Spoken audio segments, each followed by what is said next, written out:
Hi, welcome to Richard Kabili YouTube channel, and for today's tutorial, I will be teaching you on how to change output braille in voiceover on iPhone X. But first, kindly subscribe to this channel and don't forget to hit the subscribe button and the bell to notify you for the new updates. And let's start.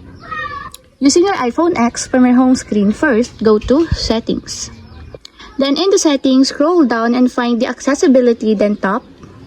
Then in the Accessibility, go to Vision section, then tap the VoiceOver.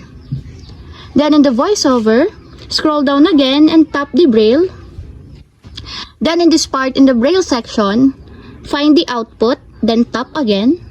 Then in the output, if you want to change it to uncontracted 6-dol braille, just tap it until there's a check mark on the side.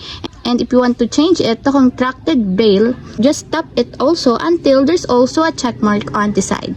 And if you want to change it back to the default output, just tap the uncontracted 8-dot braille to change it back.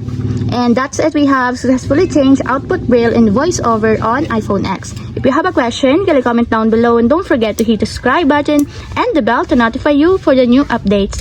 And thank you for watching.